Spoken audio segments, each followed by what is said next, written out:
Preparing to live stream the meeting.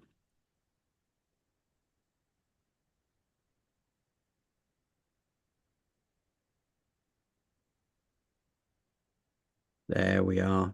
There we are. Right. Okay. Just right. Hi there, everybody. This is John Drew here from Elevated Planet. And Jolé Gabrielle from Elevated Planet, and we want to welcome you to today's show. And John is going to tell us a little bit more about it. Thank you, Jolé. Yes, we've got another stunning show for you today. We're going to go a little bit off-world, a perspective, an off-planet perspective of what is happening with humanity at the moment. And also, we're going to explore a little bit about the dark forces. So again, if I just go through the invitation, the questions that we are posing, how a council of light beings are supporting humanity is one of them. Who are the dark forces trying to maintain control over our dimension? How is humanity being supported to help us step back into our power? Who is Drunvalo? I always struggle with this. Melchizedek. That's it, Melchizedek. Is not an easy one. And what is the Serpent of Light? Sheila Seppi's walking journey from Arcturian to human, Ley Lines, Vortices and Sacred Sights, impact on our collective consciousness. And then we've got, in this game of life, it is time to remember who we really are. And as the lotus flower grows from the mud, a new earth is arising from the density. Then we've got the power of the word. We're going to focus a little bit around that. And then we will see where it takes us all on this exciting journey. So, Jolé, you're okay with me hitting the first little section here? Absolutely. Let's go forward. Right. We're going to do it. Bear with me, everybody. I'm just going to switch screens here.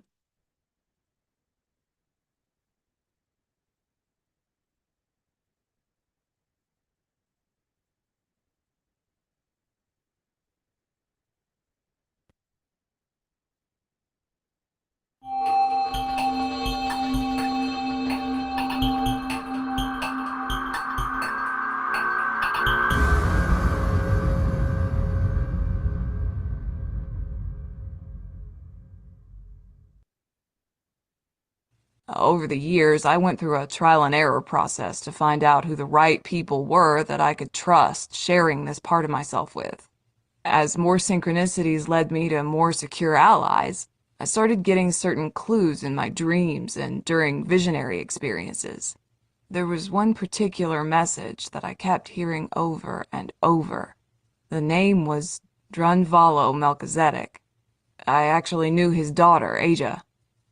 One night during a gathering at a friend's house, she asked me if I could drive her home to drop her dog off. While driving back, I realized that it might be the only opportunity we would have to speak in private, so I started to confide in her. Asia, I need to talk to your dad. It's extremely important, and I'm pretty sure he's the only person that can actually help me. At the time, I didn't really know much about his work.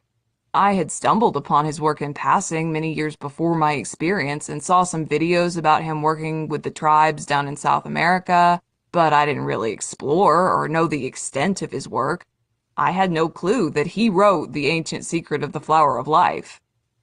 Asia was assuming that I had a New Age celebrity crush on her dad, which she later admitted was a challenge in many of her relationships, and that I was just trying to get a hold of him through her. She candidly deflected, saying, "So he is just kind of, traveling and teaching. Can I take a message?" So I paused to consider that I might not get a chance to talk to him, so I started to tell her about what happened. At the end of the story, she says, "Oh, you're a walk-in, just like my dad. He had a near-death experience, and when he went on the other side, he spoke with a council of light beings. The council's message was that Earth had become compromised by dark forces trying to seize control of our dimension that had bent all the planetary laws in place to the point of nearly breaking them. The council can't directly intervene, but in special cases certain souls volunteer to incarnate or lattice, connect and integrate with existing vessels to carry out certain rescue missions." Okay, our first little pause point here. Okay, so just to give you a little bit of the background on this, this is actually coming from Walkin's Cosmology of the Cosmology of the Soul, even by Sheila Seppi, which I interviewed Sheila probably at least a year and a half ago, maybe a little bit longer. And it was a fascinating story. I would recommend this book to anybody. It really opens your eyes to what this journey through life is all about, what the nature of consciousness is all about. And what Sheila did is that she wrote up her own experience, because that's what a walk-in is when it's a soul exchange. Sheila had been very, very ill, and things were way off course for her, and she wanted to exit. And there's a soul agreement that can happen where she exchanges with, in this case, the new Sheila who came in from off-world to take her place. And she's been there ever since. And it's been a remarkable story for her, because all the terrible illnesses she was struggling with at the time, she was able to shed those. She was able to change her life completely. But at the same time, at the outset, she was very, very confused, because she didn't know she was a walk-in. She had no idea. But as the years unfolded, she built allies around her who could really help her to understand what had really gone on. And through that network, she was then able to work things out. And the whole story is there. It really is good. So that one is definitely something that I would recommend people to check it out. Walk-in's Cosmology of the Soul. It answers many questions and also fills us with a lot of hope and takes us back into our power as well, in the way that she pulls this all together. And she's used a bunch of people, I don't know what it was, 25 people maybe, who have similar experiences to her own, who tell their own story as well. So you get all these alternative versions of what it is to be a walk-in. And the thing that really triggered me on this first bit, so this first, and Yendon Clark, I presume I may well not be pronouncing that properly, but Endon, I think it's Endon Clark is the one who actually put in a chapter into the book. And the bit that really fascinated me here is that Yendon was talking about the fact he'd had this experience where this spaceship, he'd seen this spaceship, he kind of, no fear at all. He just connected with it. He connected with it, and then the whole thing just sort of like went from there. But he became a walk-in, or he was a walk-in. He didn't no idea until that part of the conversation we've just heard.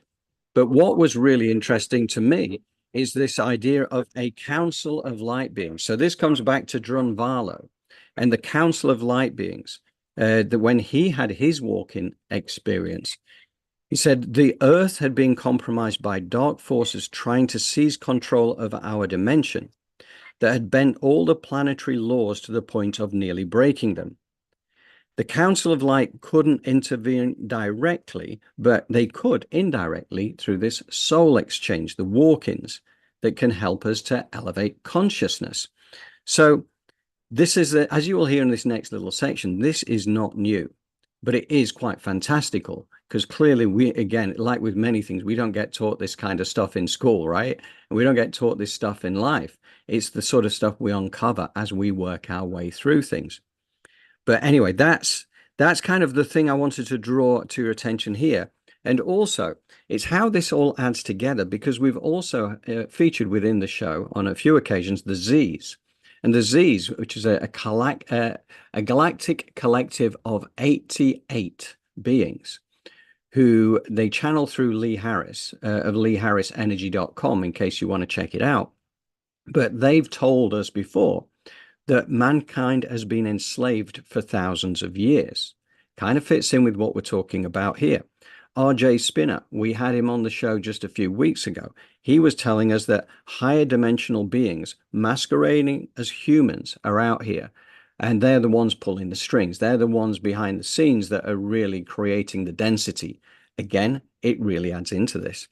And then the final person I would reference would be Aveen Murray, who is a shamanic multimodal healer that also we have close links with here at Elevated Planet. And in fact, I'm taking one of her courses at the moment. We do the final one on Wednesday.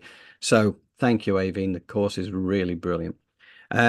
But she was talking when I did my first interview with her about the revelation of the method, which is where these Lutheran globalists, as they're called, peddle their, they kind of put things into shows, into movies, into books, which kind of mock the population. And they believe that if the population of Earth is too stupid to realize that they're doing these things to them, then they deserve to have them done to them. So that's the Lutheran globalists. Now, the question I would have is, are all these the same entities? Are we talking about the same thing? Because it all adds up. It could be. It could be. But I just fascinated by that with Endon Clark there talking about his link into Drunvalo and Drunvalo's experience there, which really triggered a lot of an additional interest in me. So actually, I'll carry on while I'm at that because it triggered me into getting this book, which this is the first one that's arrived. The other one actually arrives at probably a few moments ago because I just heard Nala the dog barking in the background, and she does that whenever there's a delivery. I think that will be the volume 1 to this volume 2. And there are fascinating books out there. And, I'm going to come back to this in a second. But Jolé, would you care to add something to this particular dialogue? No, I think you summed it up nicely, John. Let's keep moving. Okay, we got it. Let's carry on to this next shortish section, and then we can take another quick break.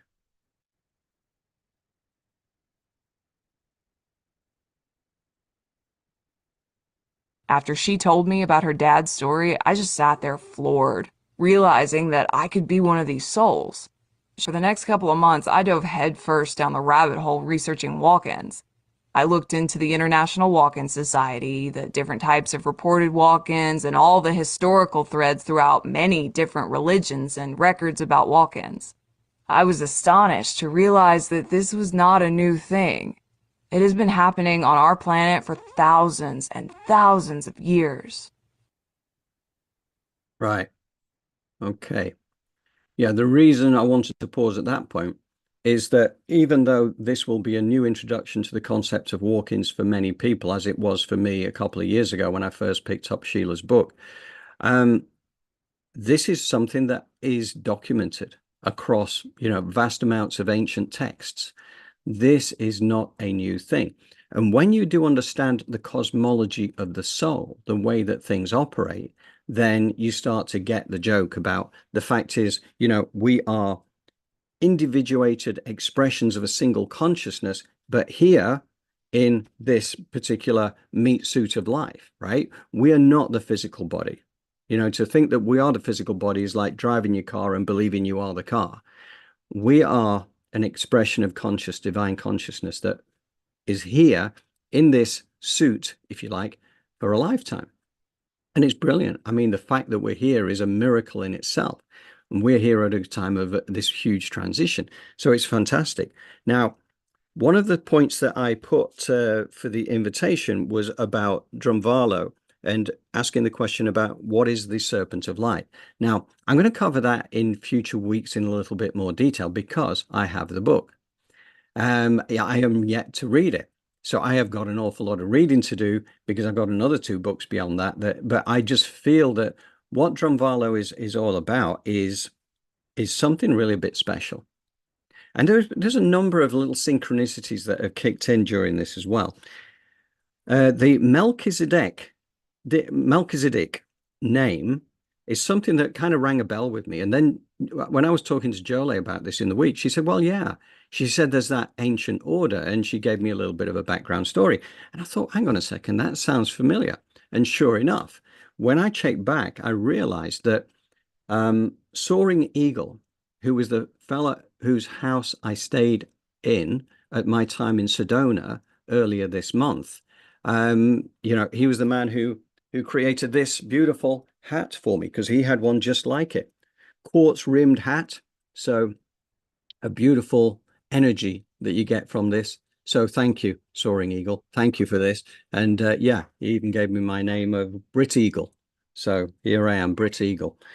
But yeah, he is a priest. This is what he's, as well as a Native American holy man, we have Soaring Eagle is also a priest in the Holy Order of Melchizedek. So, you know, these things just keep coming back at me. So that's what really prompted my interest in to dig deeper, find out more about it. So, yeah. Okay. So, Jolé, can I bring you in for anything you want to add? Yes, isn't it fascinating? Because we were talking about this earlier, how when you think about the walk-ins that you've been talking about, there is a way in which people are like, I don't want anybody walking into me, right?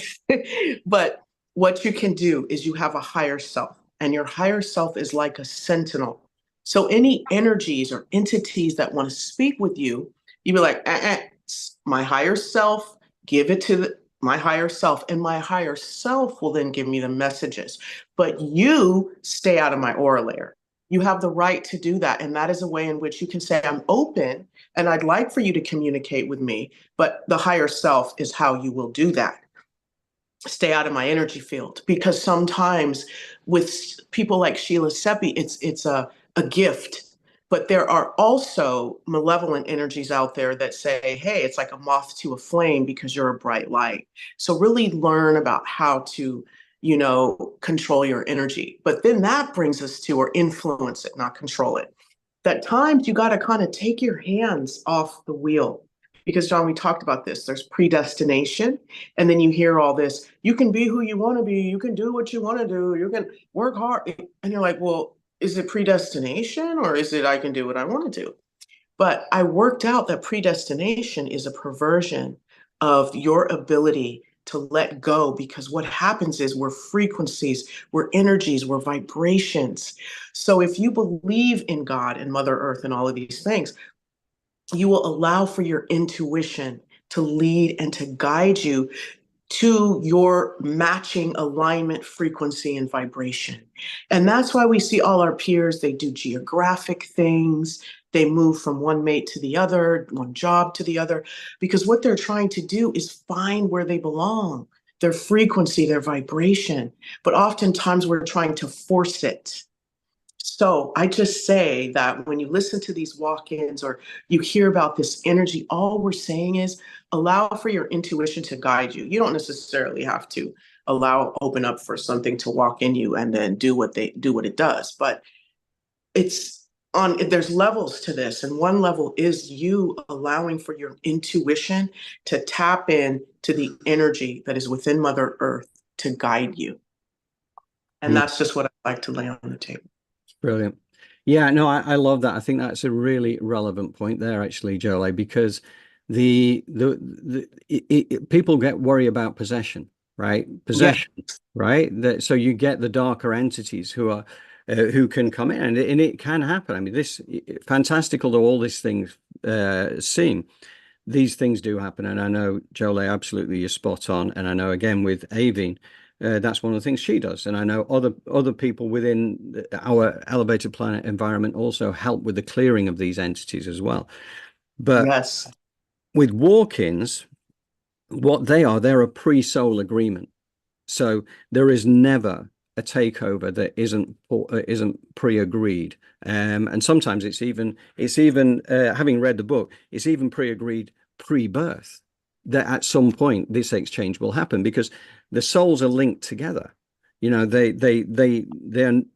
has to be a frequency match between the incoming soul and the outgoing soul. There has to be sort of a pre-known kind of status within that. So and yeah, that's the key, right? Because there's a match in frequency, energy, and vibration. spot on. That's it. I think we've nailed it. Now we know everything on this, but no. But what we are going to do now is we are going to take the next little section, which is where Sheila herself starts to step back into the fray. So bear with me a second. We are going to go to Sheila. Bear with me a second. There we go. Share screen. Welcome, Sheila. The 2 years leading up to the writing of this book were filled with longing to connect with my own kind. Having now met other people who have had a variety of walk-in experiences, I wanted to know what they remembered and how they had integrated into this dimension. Hearing their stories served as confirmation and validation for me. One of the confirmations and validations that I received is that yes, walk-ins are from off-planet.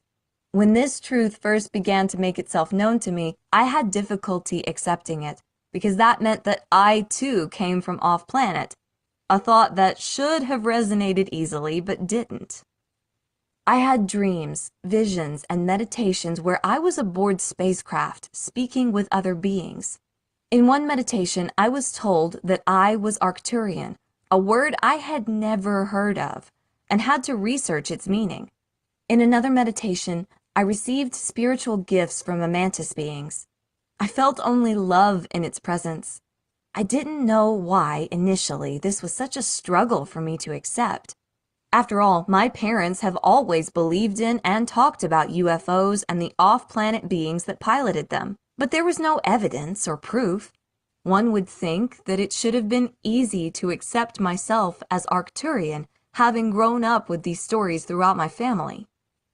Now that I have integrated, I am happy to share about my off-planet ancestry. I relish the family stories, and they have spurred a new excitement to begin to speak with the rest of the family to see if they have any stories that they would like to share. Another confirmation/validation that I received from writing this book is that nothing happens by accident. The universe has put amazing people in front of me, people who needed to be a part of this book, people who needed to tell their stories and to share with the world that we are not alone. We are all connected. We are all one. I am now inspired more than ever to tell my story, to share the truth of who I am, and that we are part of each other. I am encouraged to learn everything I can about the collective consciousness. I want to study more about ley lines, vortices, and gridding. I want to visit power places around the world and breathe in their energy. Okay. Right, another little pause point here. And this time, I think what I'm going to do is I'm just going to keep this here because I want to actually put this little section back on again. What I find really interesting is that the work that's been done in recent times, it seems that whichever direction we go in, we're coming back down to ley lines, vortices, and grids. And certainly something that is Drunvalo's work. We're going to really crack that open in the next few weeks as we uncover his work, because he does deal a lot with the idea of ley lines, earth energy lines, the vortices at the nodal points, and sacred sites, and using the power of collective consciousness. Now, also Rory Duff, that I was there last 8 days ago, had a workshop with Rory. And again, all these things is exactly what he's doing. He's pulling people together to create groups to go to all these different nodal points, to these sacred sites, where the powers, the high frequency energy of love, of connectedness, and everything that goes into it, at these nodal points, it actually accelerates that energy. It actually makes it so much more powerful. And Drunvalo and many indigenous folks that he's worked with in South America, in North America, and elsewhere around the world also are very aware of this energy and how this operates. And certainly the Serpent of Light is very much about how they came together under collective consciousness circumstances to actually bring about the new era that we are now being guided into. So I think there's a lot of really interesting work here. But it's taking us to this idea of heart-based consciousness, oneness consciousness, Christ consciousness, and it's all the same. And, this is the point. We are souls having a human experience after we put on our biochemical garment, as Einstein put it. But yeah, and as I put it earlier, we're individuated expressions of a single consciousness. But it's getting that through our minds, because we're individuated expressions who, because of the veil of forgetfulness, we get to forget the fact that we are part of a single consciousness. But the whole idea is during this lifetime is that we wake up to this. and that we realize that we are way more powerful than we've been told that than we've been told. And also, we're told that we have to rely on others to, provide our world around us and to, give away our power. That time is now changing, and that's why it's exciting to be here at this time. That's why, we can truly embrace this opportunity to be on the planet, regardless of what density you may see coming through on the mainstream media, and beyond. So, yeah, I think that's all I was going to say on that particular point. But Jolé, what would you care to add? And look at that. It's beautiful. You can see that there is a map or like something that's already there. And so if Mother Earth has that, and it seems like we have that too, right? So to imagine ourselves being able to sync up or get in alignment with Mother Earth, that is why we're here. And that's really what the journey is all about. So I really encourage all of us to really start to listen to that internal voice within you, and to see yourself through your own eyes and through the voices, or the voice, hopefully, that comes through you, that loves you, and know that you belong here, because you're a match for this energy, this vibration of Mother Earth. So let's let go of some of this doubt and this fear that we have around who we are, and start learning how to sync up with our environment and Mother Earth and all of this positive energy around us. Mm. Yeah, absolutely. And doubt and fear, as you put it there, Jolé, are two of the biggest challenges that we have, I think, in this, as within our individuated expression, because that again is what we're encouraged into, because fear means we do give away our power, right? Absolutely. Yeah. And Mother Earth, if you look at that, that's like a net. It's like she has your back. This energy has your back, supports you. So like I said before, learn a skill set that allows for you to let go in a way that gives you guidance and control. I mean, that sounds like an oxymoron or the opposites or whatever, but what I'm saying is this is a net. Mother Earth, she's got you, she's got us. So let's really engage our faith and belief in ways that support our positive development. Wonderful. Wonderful. Thank you, Jolé. That is perfect to take us on to our next little section from Sheila. So I'll just nudge this forward a touch just to get us back to where we were. Here we go. Right, here we go. I am also inspired to share more about learning to live from a place of heart, not head. When we overthink, our minds seem to create drama that doesn't exist. We become anxious. We worry and can't sleep.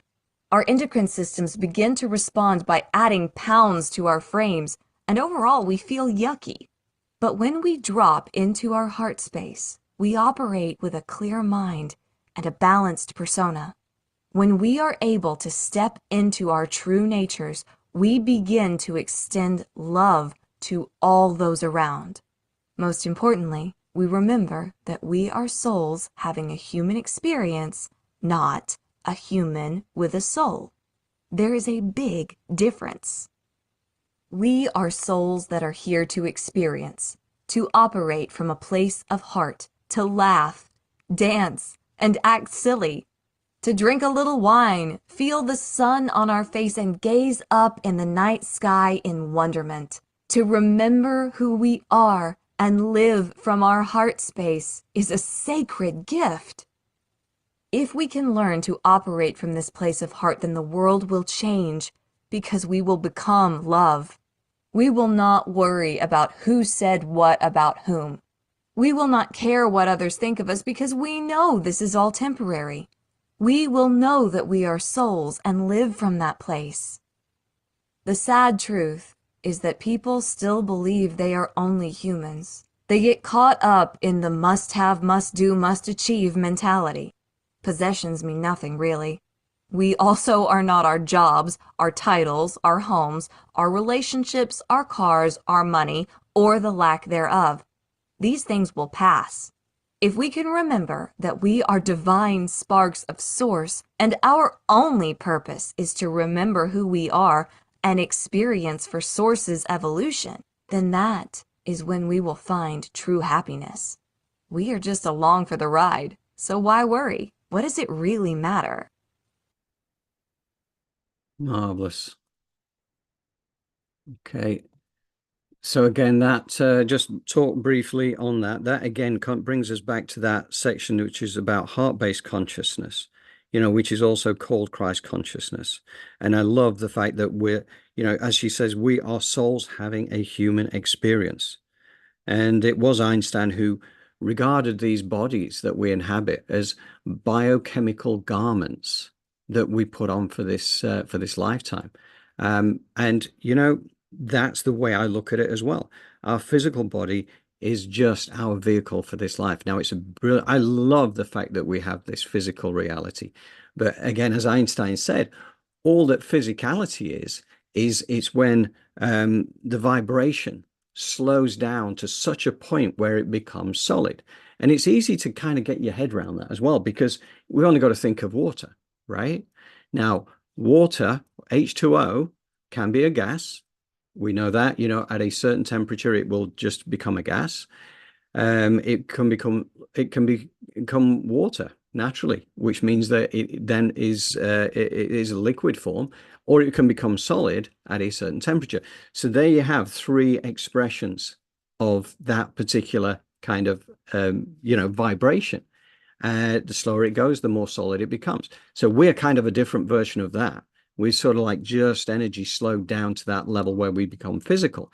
But it's not who we are. That's just the physical body. The us that say when we die, and again, as always, it goes with the elevated planet money back guarantee. The death process is the most magnificent process you will ever go through in your life, because it's the release of the physical body. It's when you go back over to the other side, and it is a most incredible experience. So money back guarantee, it's going to happen that way. But for now, we have the physical body and we have this adventure, this game of life for us to work through. And now consciousness is starting to open up. People are now starting to realize or to remember, because we knew this when we came in. Veil of forgetfulness descends, and all of a sudden we've forgotten everything we ever knew as these immortal souls having a human, immortal souls. We're now having the human experience. Therefore, we don't remember until we do. But there's more and more people coming online now, and more people realizing that this is the way it is. That veil of forgetfulness does leave us vulnerable to when we're fed deliberately distorted programming that enslaves the many to the few, is the way that I would put it, which again brings us back to what we were talking about earlier with this, the dark forces trying to seize control of our dimension. And I think to a large extent they have succeeded over many thousands of years, to a point where we don't even realize it, because this has been life, right? We've been educated in this system. We've been encouraged through this system. We've been kept so busy that we never got time to actually take a step back and realize, actually, we're much bigger than this. We're much more powerful than this. So this age of enlightenment is one which really, really helps to make it all worthwhile, right? I mean, honestly, this is just so exciting and it's so wonderful. So, Jolé, what would you like to add? I just want to encourage our friends, like to reach for it and to remember that, you can light a match in a pitch black room and see everything, not the details, but you can see where you're going, right? So the light that's within you is enough. You are enough. You just reach for it. You're struggling, say, you know what?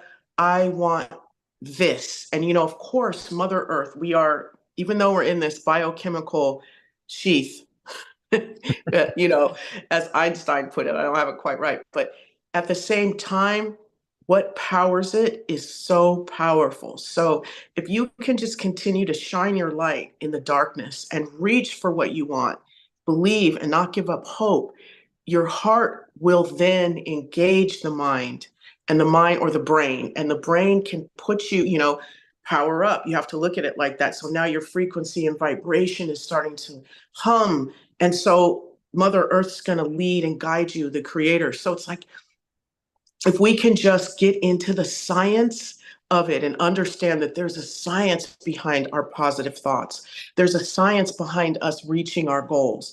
We tap into that, allow the left brain to relax so that then our intuition can lead and guide us. So I really would also encourage people to dig a little bit deeper into some of these concepts so that you can really understand the science behind your spirituality, so then you can integrate, let go, and some of the traumas can resolve themselves. I hope that you understood that.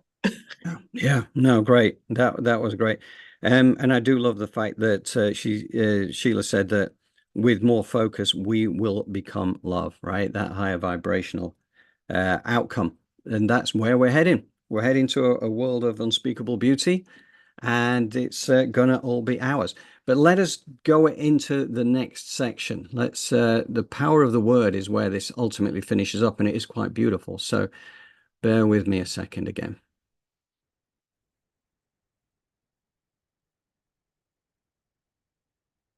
I look at the times we are in now, and I see a direct correlation to the phases of the transformation I went through. Just as I was sick, our world is sick. Just as I felt like I was going crazy, the world, for most, feels like it is going crazy. Economically, politically, socially, ecologically, and spiritually. Just as I dropped into acknowledgement of my situation, accepting, and then created a new, healthier reality for myself, the world is going to have to do the same. We are living in times when our world is experiencing turmoil, and it is this turmoil that gives me hope. Hope that we, humanity, are on the cusp of shifting our consciousness to a higher level and are beginning to create a new earth. An earth where prejudice does not exist, where sickness is met with love and compassion, without forcing people to become sheep and just do what we are told, such as take medicines that are not good for our bodies. An earth that operates from a place of soul and heart, not from the me, more mentality. If I can shift my entire paradigm, you can too. If enough of us shift, then the world changes. May this planet experience the shift that I did. I leave you with a Navajo traditional prayer and the words of Chief Seattle, who said, "This we know, the earth does not belong to man, man belongs to the earth. All things are connected like the blood that unites us all. Man did not weave the web of life. He is merely a strand in it. Whatever he does to the web, he does to himself." On the final page, I added the poem Walking in Beauty to leave each of you with a prayer and blessing to send you off on your own journey. It is a Navajo Diné traditional closing prayer and blessing. Walking in Beauty. Today I will walk out. Today everything unnecessary will leave me. I will be as I was before. I will have a cool breeze over my body. I will have a light body. I will be happy forever. Nothing will hinder me. I walk with beauty before me. I walk with beauty behind me. I walk with beauty below me. I walk with beauty above me. I walk with beauty around me. My words will be beautiful. In beauty all day long may I walk. Through the returning seasons may I walk. On the trail marked with pollen may I walk. With dew about my feet may I walk. With beauty before me may I walk. With beauty behind me may I walk. With beauty below me may I walk. With beauty above me may I walk. With beauty all around me may I walk. In old age, wandering on a trail of beauty, lively may I walk. In old age, wandering on a trail of beauty, living again may I walk. My words will be beautiful. Beautiful.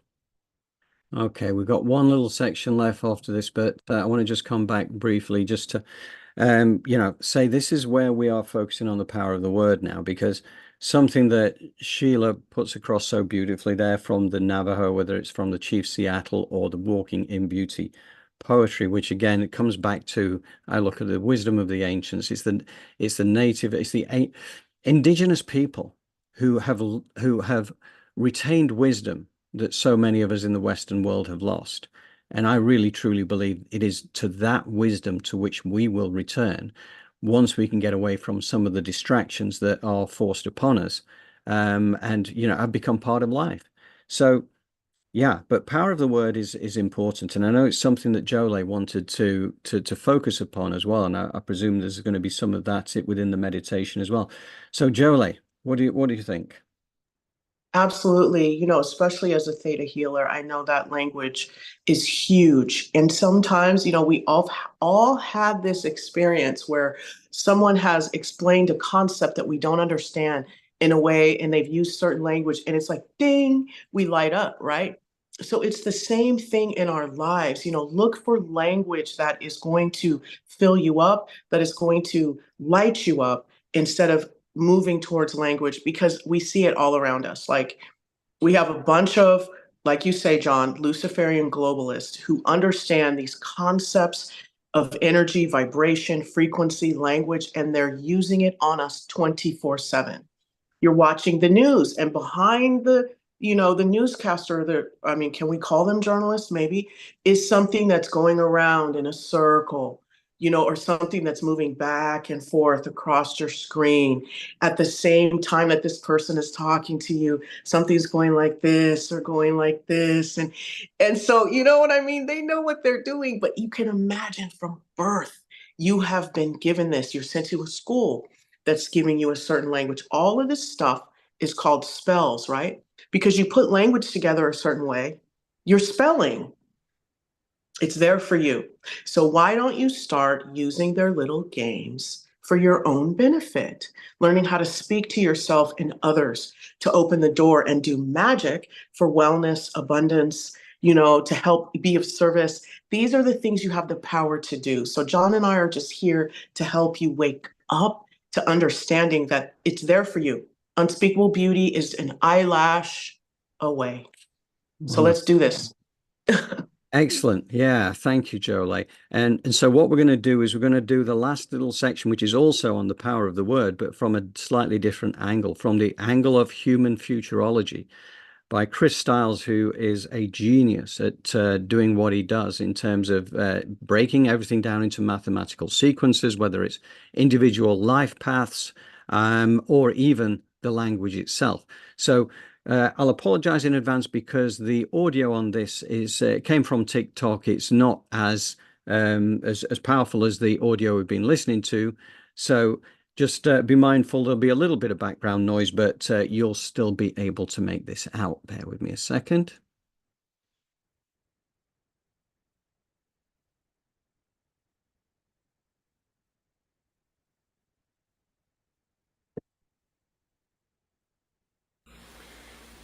Here's a really fun thing to do with numbers and letters, which will get you thinking differently about what you're saying, the words that are coming out your mouth, and the construct of your sentences.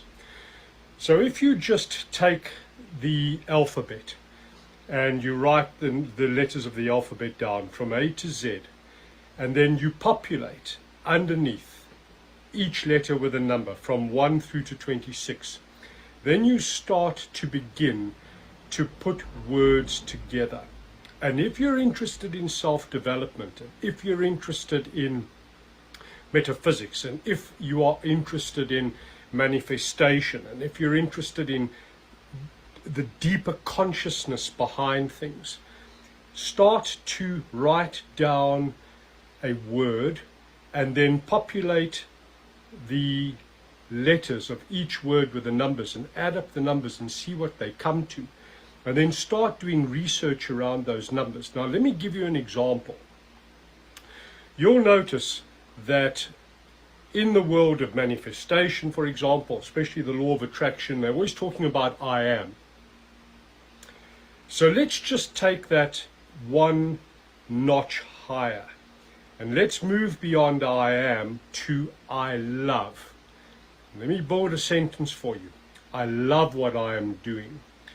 I love my work, etc., etc.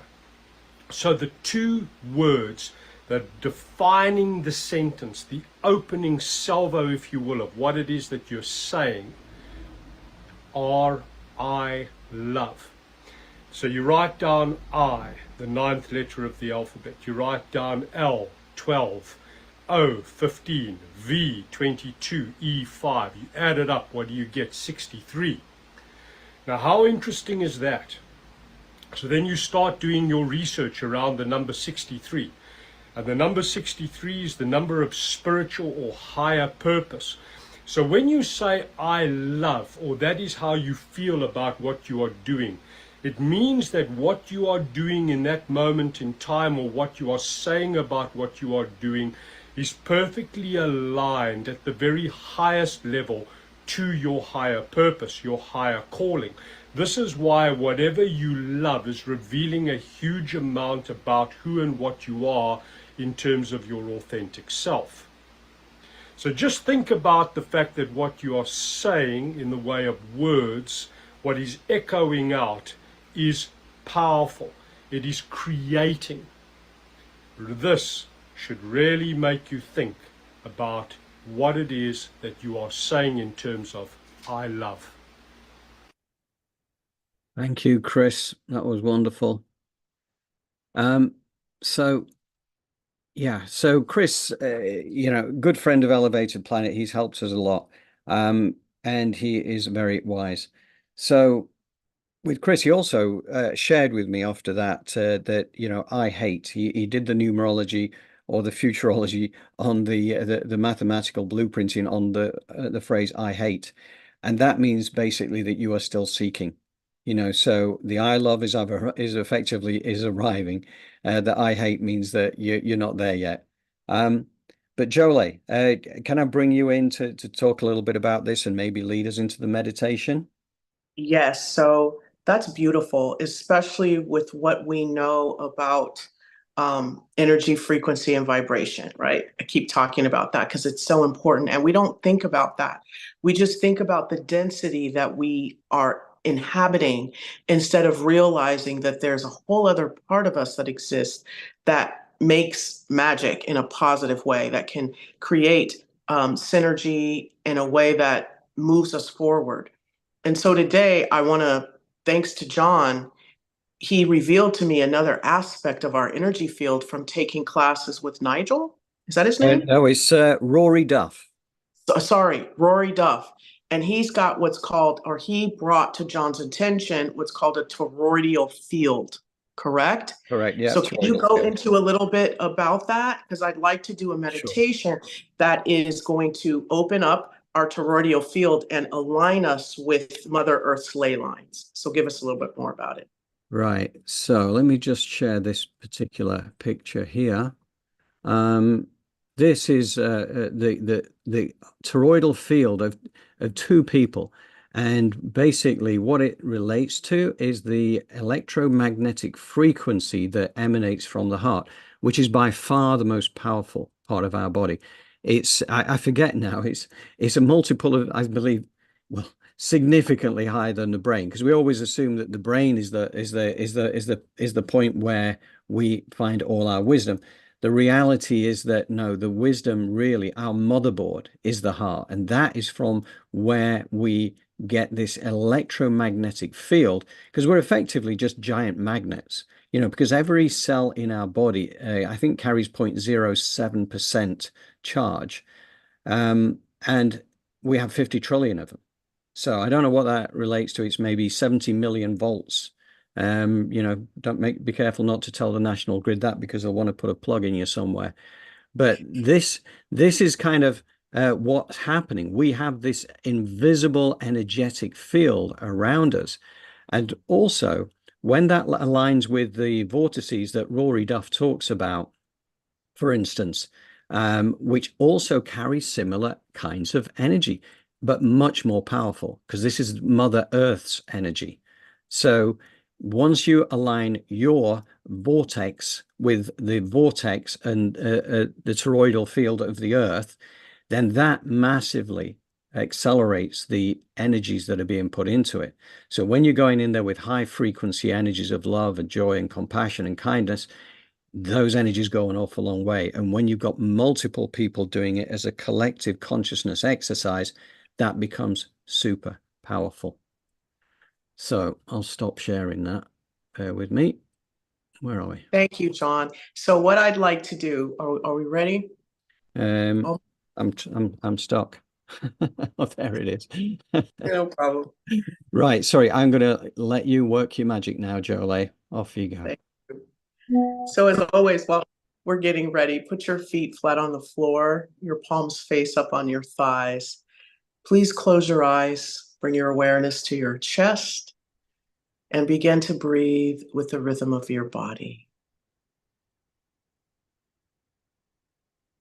Once you relax into your energy and wiggle your toes and move your feet and feel your calves, your knees, your thighs, bringing all parts of you, the stomach, the chest, shoulders, arms, elbows, hands, neck, head, every hair on your body into the present moment. We're going to command that our heartbeat sync up with our breath and turn every cell of our body heart-shaped and into a loving vibration. As this energy moves out from our heart and into our aura layer and out into our environment, we open our feet, the bottoms of our feet, like we would the lens of a camera, while simultaneously creating a grounding cord that is connected to our first chakra and 6 inches in diameter, unraveling that and allow for that to travel down through our chair or whatever we're sitting or laying on and down into the core of Mother Earth. And this grounding cord is of a natural earth element. So while this grounding cord is doing what it does and has its marching orders to root itself into the core of Mother Earth, we're going to call in 15% earth energy of a color that resonates with you to pool in the bottoms of our feet and start to travel up the side channels of our legs. As we then call our higher self to sit at a comfortable distance above our head, snap our astral body in, and command that our aura layer be 1.5 feet around us. As we breathe with the rhythm of our body, our energy is now grounded, and we're calling in golden rose-shaped scrubbing bubbles to blanket themselves on the inside and the outside of our grounding cord, cleaning off anybody else's energy, anything we're ready to let go of and release, any problems with our DNA, our genes, our ancestral energy. We're wiping it away to bring our grounding cord into the present moment. So while this is happening and that energy from Earth, Mother Earth, is going up the side channels of our legs, our aura layer is where it needs to be, our astral body is snapped in, and our higher self is above our head, we open our crown like we would the lens of a camera and command 85% cosmic gold life force energy to cascade down. It comes down, rains down on the higher self, and then it begins to come into our cranium. I mean, just saturating all of our brain cells, all of the cells in our cranium, our brain, our mind, with positive energy, moving out and down any BS, anything that no longer serves us, anything we're ready to let go of, negative thoughts, limiting beliefs, they are being evaporated and replaced with all of the things that serve us, as that energy then focuses itself down our spine, lighting up each vertebra, mixing in with the energy from the earth, and then it begins to fill us up like water fills up a cup. So all of this positive energy and these loving cells are working together, Mother Earth, us, the creator, cosmic life force energy, filling us up like water fills up a cup, populating our cells with the positive possibilities of optimal wellness, financial prosperity, wealth, service, love, as well as interconnectedness in the highest and best way, and removing the struggle the disease and the illness.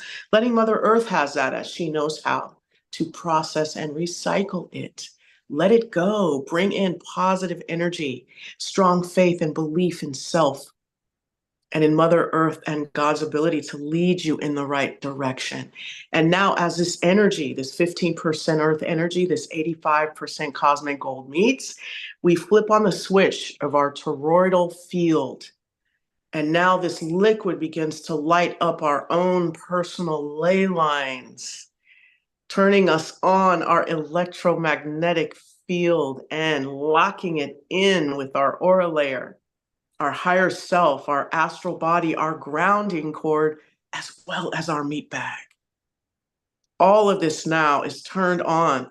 Electromagnetically, we are starting to click with our own energy as these loving cells begin to populate our ley lines, going in, filling up the space within the space, as Joe Dispenza would say. And these ley lines are lighting up and magnetizing us and empowering our frequency, our vibration, harmonizing our rhythm. And now, that part of Mother Earth where we belong, the people we belong to, we are becoming magnetized to them, to it. All the pieces and parts of us spiritually, our soul architecture, are waking up and locking in with our highest and best. So sit there and breathe with the rhythm of your body as your heart syncs up with your brain and your whole architecture lights up and your toroidal field begins to pump and harmonize and send out those vibrations, aligning you and integrating you with Mother Earth and all of the positive energy she has to give you, all the messages of the divine coming in. You're lit up, you're awake, and now you can use this energy to enlighten your intuition, to guide you. Feel that, hold the space for all these pieces and parts of you to work together. And your higher self is the captain at the helm and knows how to use this energy for your highest good and the good of your environment. So take a deep breath in, exhale, and see all of this, feel all of this, hear all of this. Whatever that works for you, you are grounded and rooted into Mother Earth. Put a golden sun above your head, bring it down and allow for those golden rose-shaped scrubbing bubbles to fall away as that gold light populates that grounding cord all the way down. Bring in some more golden suns. Let it fill up the first chakra. Let it fill up the second chakra, the third, the fourth, the fifth, the sixth, the seventh, all the way up, filling up your energy, populating that toroidal field, that aura layer. That higher self has got its marching orders, the grounding cord, all of you now. You're full, you're whole, you're plugged in, and you're one with the universe. Take a deep breath in, exhale, and when you're ready, close your feet chakras like you would the lens of a camera and stop running energy. Close your hands if they were open and your crown like the lens of a camera. And stay lit up. Take a deep breath in and let that earth energy and that cosmic divine golden life force energy settle within your energy field and harmonize. And make sure you know that on the back of you, you're totally protected. And all of that energy is bright back there. And now I want you to cover your toroidal field, your aura layer, with roses, protecting you from all of the slime that's out there, because you're a bright light now. So people might throw their energy on you. So let's just protect ourselves and our beautiful energy by covering ourselves with roses. Take another deep breath in, exhale. And when you are ready, you can open your eyes. Beautiful. Thank you, Jolé. Absolutely. Thank you. So I would just say, now that you know you have a grounding cord, an aura layer, a higher self, an astral body, and a toroidal field, that is your electromagnetic energy.